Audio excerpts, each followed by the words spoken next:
President Trump is using federal powers to police language, to pressure private companies to bow to what are just basically his personal views on issues like hiring and diversity, even whether the kind of tolerance alliance of LGBTQ should, in his view, be LGB or LGBTQ. So as ideology, it's pretty simple. That leans right. But as tactics, it leans in a different direction, against freedom of speech, against smaller government, and towards the kind of meddling, big government meddling, that MAGA leaders have not only claimed they oppose, but gone on and on about how terrible it is. They've said you can't push corporations to be engines of social change. The government shouldn't be telling people how to talk or what to do. A bundle of complaints that you might remember were often derided as just woke politics. We reject woke ideology. Woke politics. Ditch the woke and go back to being funny and patriotic. We have seen the rise of the woke corporation. Woke M&Ms have returned. Florida is where woke goes to die. This is that corporations may be the most embarrassing entity in all of wokedom. Woke mind virus. It's not going to be woke. There's no more woke in this country. Trump issuing orders that try to defund schools deemed woke. But flush with power, let's be clear, Trump and MAGA allies are using the exact tactics they claim to oppose, like some sort of PC, right-wing, speech-obsessed version of Animal Farm, if you remember the classic. From the LGB example I mentioned to demanding everyone follow his own claim to change the wording and rename the Gulf of Mexico, the efforts to ban books. And then now, over the last month, Trump picking very Orwellian fights where he will use government power and access to publicly punish journalists who dare report facts instead of bowing to his language policing.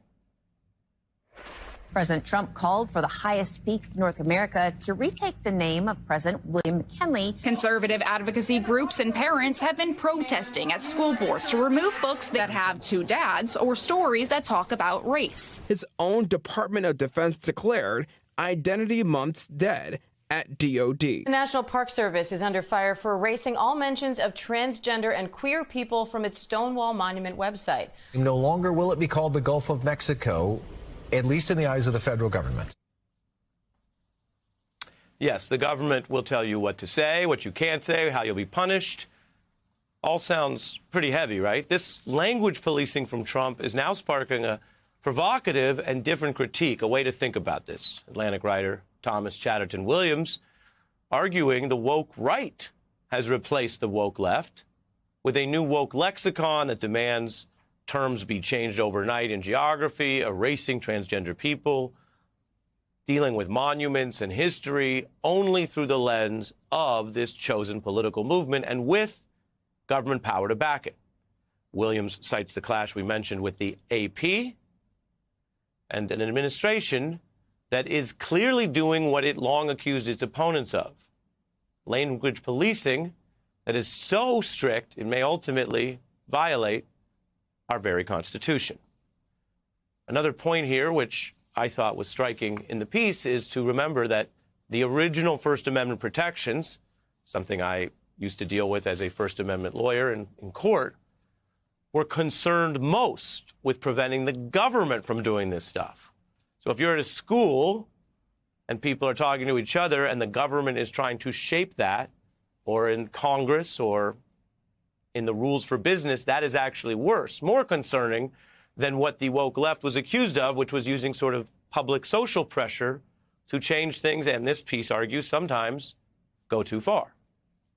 With all of that in mind, we are thrilled to be joined by the author, Thomas Chatterton Williams. Welcome.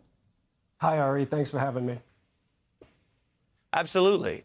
What do you see as important here in an area that has had a lot of vitriol and language itself, right? A lot of anger, a lot of accusations, but you say quite seriously, not as a slogan, that there is this woke right oppression. Oh, yes. I really think that's not an exaggeration. You know, one of the hallmarks of wokeness as it was criticized over the past decade and change on the left was the politicization of all aspects of life. So the books you read, the food you choose to consume, and most especially the words you choose to speak become they're the arena of political contest.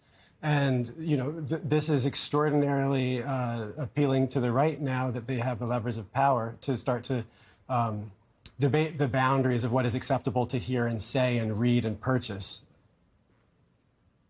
Does it matter that it's hypocritical, which is something we are familiar with in politics, or do you think, in a way, the obsession and projection of this has almost, quote, normalized it for the right?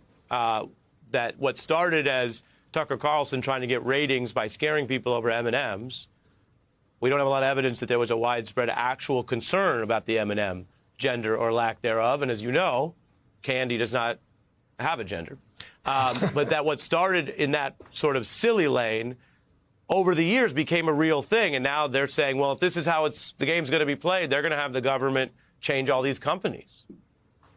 That's certainly what they say. You know, the term wokeness is imperfect, but what it gets at is a kind of impulse to create a binary of oppressor and oppressed. And there's a status in styling oneself and one's team as the victims. It then creates a kind of state of exception where the norms of decency and fair play that liberal society is governed by, both formally and informally, are no longer able to be respected because it's an emergency and everything has to be razed to the ground and created from scratch. Excuse me. So this is the tactic of the woke right that's in power now, but it's very different when you have the force of government behind these things, as you already have mentioned. It's not nearly comparable to the informal kind of stigmatizing and coercion that happens, and that was bad enough prior. But it was, I think, given a kind of tacit permission in the wider culture because we did already see so many things violate our norms of liberal decency. And so it's escalated. Right. And as you say, yeah, and then when things become familiar, we all know that process in politics. The other thing that you write about unsparingly, in team sports and politics, one of the problems is everyone going in their own directions, and they excuse their side, they judge the other side, and on it goes.